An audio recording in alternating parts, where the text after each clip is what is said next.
ඉතින් මේ වීඩියෝ එකේ දැකපු විදිහට අංග සම්පූර්ණව ඉංග්‍රීසි ඩිප්ලෝමා පාඨමාලාවක් හදාරලා කොළඹ BMICH එකේදී අභිෂේකය ලබන්න දැන් ඔයාලටත් පුළුවන්. මාවතකම ඉංග්‍රීසි කමිටු ශ්‍රී ලංකා පෙබරවාරි 11 වෙනි බදාදා උදේ 9ට ඕපන් ඩේ එකක් තියෙනවා මේ පාර A level සම්පූර්ණ කරපු සහ උසස් අධ්‍යාපනය හදාරන්න බලාපොරොත්තු වෙන හැම කෙනෙක්ටම. ඉතින් එදාට ඔයාලට ලියාපදිංචි වෙන්න පුළුවන් සිබා සරසවියේ සයිකොලොජි කවුන්සලින් ඩිප්ලෝමාවට, ඒ වගේම කොරියන්, ජපනීස් සහ චයිනීස් කියන භාෂා ඩිප්ලෝමාවන් වලට, ඒ වගේම ICT ඩිප්ලෝමා පාඨමාලාවන් වලට.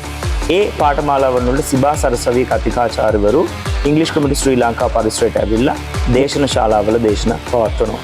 ඉතින් වැඩි දුර යන්න ඕනේ නැහැ. කොළඹ යන්න ඕනෙත් නැහැ. නුවර යන්න ඕනෙත් නැහැ. දැන් ඔයාලට මාවතගමදීම රජය පිළිගත් ඩිප්ලෝමා පාඨමාලා හදාරන්න පුළුවන්. මේ විවෘත දිනයට සියලුම මිතුරන් අරගෙන එන්න අපි ඔයාලට විවෘතව ආරාධනා කරනවා.